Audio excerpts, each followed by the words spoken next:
작은 갈대 상자 물이 새지 않도록 역청과 나무진을 칠하네. 어떤 마음이었을까 그녀의 두 눈에 눈물이 흐르고 흘러. 동그란 눈으로 엄마를 보고 있는 아이와 입을 맞추고 상자를 덮고 강가에 띄우며 간절히 기도했겠지.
아멘.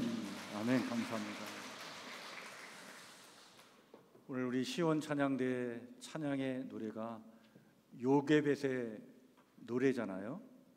요게벳이 누구냐면 모세의 어머니가 요게벳인데 그 아이 모세를 그 갈대 상자에 실어서 그 나일강에 떠나 보낼 때 그 엄마의 마음이 참 얼마나 가슴 아팠겠나. 근데 하나님의 손에 너의 삶을 맡겨드린다. 그러면서 보낸 그 아이를 하나님께서 지켜주셔서 하나님께서 이 모세를 크게 사용하신 줄 믿습니다. 여러분, 하나님 손에 맡길 때에 하나님이 책임져 주실 줄 믿습니다. 여러분, 오늘 이 예배 자리에 어떤 마음의 걱정과 근심, 염려를 가지고 오셨습니까? 우리 가족들을 향한, 또 자녀들을 향한 여러 걱정거리, 염려거리 있는데 이 시간 하나님의 손에 그 모든 것을 맡기시길 바랍니다. 하나님이 우리의 자녀들 반드시 책임져 주실 줄 믿습니다. 오늘 그 하나님께서 오늘 우리와 함께 하십니다. 오늘 우리가 읽은 사도행전 8장 26절부터 40절 말씀을 가지고 한 사람을 향한 하나님의 열심이라고 하는 제목의 말씀을 나누고자 합니다. 오늘 길 중에는요, 아무도 가지 않으려고 하는 길이 있어요. 잘못 갔다가는 길을 잃고 큰 낭패를 당할 수 있는 길이죠. 사람들이 잘 찾지 않습니다. 길은 있으나 지도에는 없는 길이 있죠. 바람만이 지나가고 햇살조차 거칠게 내리쬐는 곳, 그런 길을 성경은 뭐라고 얘기하냐면 광야다 이렇게 얘기합니다. 광야는 참 메마른 땅이면서 길조차 길을 잃어버리는 곳이에요. 그러나 성경은 이 광야길을 주목을 합니다. 왜냐하면 하나님은 때때로 가장 깊고 은밀한 만남의 자리를 이 광야 한복판에서 이루시기 때문에 성경은 광야에 주목을 해요. 하나님의 일은 때때로, 아니 어쩌면 자주 광야에서 시작됩니다. 오늘 우리가 읽은 사도행전 8장 이야기는 바로 그러한 장면의 이야기입니다. 예루살렘 교회에 큰 박해가 있었습니다. 그래서 예루살렘 교회 성도들이 뿔뿔이 흩어져서 나가서 이제 막 전도하는 역사가 일어나죠. 이때 성령의 역사도 강력하게 일어났습니다.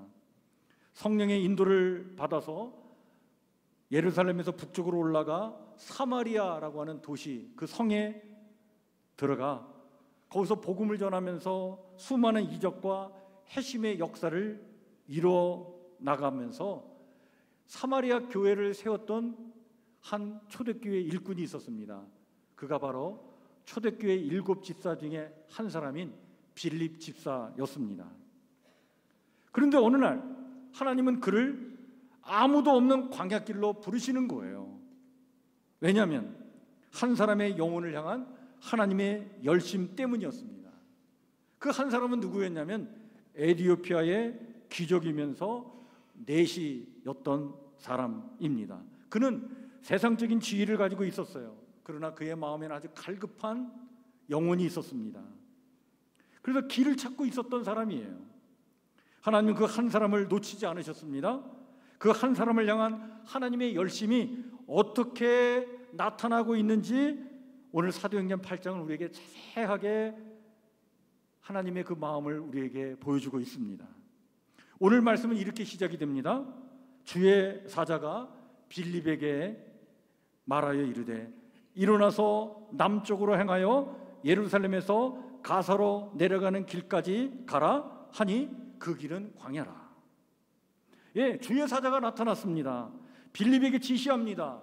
아주 명확하고 구체적인 장소와 방향을 일러줍니다. 남쪽으로 가라는 거예요. 사마리아의 지역에서 남쪽은 예루살렘을 향한 길입니다. 그 예루살렘으로 갔다가 거기서 더 남쪽으로 가사까지 있는 길로 내려가는 길을 가면 광야길을 가게 된다는 거예요. 거기를 가라는 거예요. 근데 이유는 말씀해 주시지 않습니다. 집사 빌립은 지금 사마리아 성에서 대단한 사역을 감당하고 있었습니다. 많은 사람들이 복음을 듣고 병자가 고침을 받고 귀신이 떠나가면서 그 도시는요, 복음의 능력과 역사가 나타나면서 도시가 그냥 큰 기쁨으로 막 소용돌이 치고 있었어요. 한창 열매가 맺혀가는 그때에 하나님은 느닷없이 광야로 가라 이렇게 말씀하시는 거예요. 이 광야길은 참 험하고 사람도 없고 그리고 또 이유도 알려주시지 않는데, 근데 빌립은요 묻지 않습니다. 왜요? 주님, 지금 이 사마리아에서의 사역이 얼마나 귀중한데요? 이렇게 따지도 않습니다. 그는 묵묵히 광야길을 가죠. 하나님이 가라고 하시니까 가는 거예요. 여러분, 복음 전파는 이처럼 즉각적인 순종에서 시작되는 거예요. 집사 빌립이 가야 할 곳이 광야인데, 사실 복음 전도의 효율성으로 따지면 광야는 가지 말아야 될 길인 거예요. 왜? 사람이 없으니까. 우리는 종종 효율성을 많이 따지지 않습니까? 아니, 사람이 많은 곳으로 가야지 광야를 가? 시간 낭비 아니야? 하지만 하나님은 한 영혼의 가치를 천하보다 귀하게 여기시며 그 열심으로 광야 한복판에서 한 사람을 만나게 하려 하셨던 것입니다. 빌립은 이런 하나님의 뜻을 따라 광야로 가죠. 이 장면에서 우리는 도전을 받습니다. 하나님께서 우리에게도 광야로 가라고 말씀하실 때 우리는 얼마나 즉각적으로 순종할 수 있을까? 이런 도전을 받죠. 여러분, 이 빌립의 광야 여정은 헛되지 않았습니다. 하나님은 이미 광야에 한 사람을 예비해 두셨습니다. 그는 에티오피아의 여왕 간다게의 모든 국고를 맡은 내시, 오늘날로 치면 한 나라의 재무부 장관이었어요. 그는 높은 지위와 풍족한 물질을 가진 사람이었습니다. 하지만 그는 하나님을 예배하기 위해서 예루살렘까지 먼 길을 마다하지 않고 찾아왔다가 돌아가는 중이었습니다. 그는 단지 호기심에 들뜬 관광객으로 예루살렘에 왔다가 돌아가는 길이 아니에요. 하나님을 찾고자 하는 마음으로 기꺼이 먼 여정을 감수하면서 진지하게 길을 찾아 나섰던 구도자였다라고 볼 수 있습니다. 오늘 성경에 보면 돌아가는 길에 그는 그 마차 안에서 계속 성경을 읽었다는 거예요. 예루살렘에서 예배는 드렸지만 돌아가는 그 마차 속에서 계속 성경을 읽고 있었다는 것은 뭔가 갈급한 마음으로, 심령으로 진리를 찾고 있었던 거예요. 그 마차 안에서 읽고 있었던 성경 구절이 이사야 53장 말씀이라고 오늘 성경에 기록되어 있는데, 그가 도살장에 끌려가는 양과 같이 털 깎는 자 앞에서 잠잠한 어린 양같이 라고 하는 부분을 읽고 있었습니다. 여러분, 이 말씀은 우리가 잘 아는 대로 이것은 예수 그리스도의 십자가 고난과 그 십자가의 피 흘림으로 말미암아 인류의 죄를 대속해 주는 그 사건을 800여 년 전에 이사야 선지자가 예언한 예언의 말씀인 것이죠. 이 말씀을 읽는데 이게 도대체 이 말씀에 소개되어 있는 이 사람이 누구인지, 이 주인공이 누구인지 도무지 알 길이 없었어요. 그 순간 하나님께서 성령의 감동을 허락해 주셔서 빌립에게 내시 곁으로 보내줍니다. 가보니까 그 광야길에 아무도 없는 그 사람들이 있는 그 광야길에 마차를 중심으로 한 무리가 움직이고 있는 거예요. 하나님께서 들려주신 말씀이 이렇습니다. 달려가서 이 병거를 따라가라. 성령의 감동을 받은 거예요. 그래서 이 빌립이 바짝 그 마차 곁으로 달라붙습니다. 보니까 그 내시가 그 마차 안에서 성경을 읽고 있는 거예요. 그 순간 빌립이 가까이 다가가 질문을 던지죠. 읽는 것을 깨닫느뇨? 내시가 이렇게 대답을 합니다. 지도해 주는 사람이 없으니 어찌 깨달을 수 있겠느냐. 여러분, 이 지금 내시의 이 고백은 우리가 간혹 간과하는 것들인데요, 우리 주변에는 사실 교회는 다니지 않지만 뭔가 참다운 진리에 대해서 갈급한 마음으로 진리를 찾고 구하는 자들이 우리 주변에는 많다는 사실을 우리는 잊으면 안 됩니다.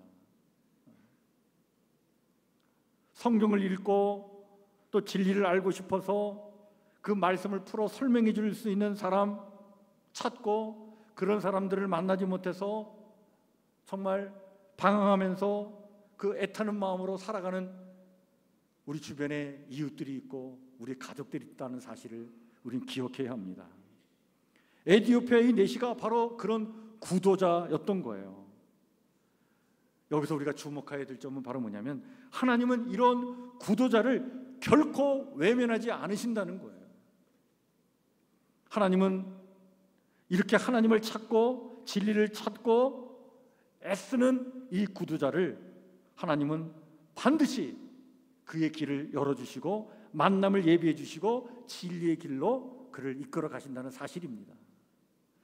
여기에 빌립 집사가 하나님의 도구로 쓰임받은 거예요. 그의 순종이 바로 한 영혼을 살리려는 하나님의 그 강렬한 사랑의 도구로 쓰임받게 되었다.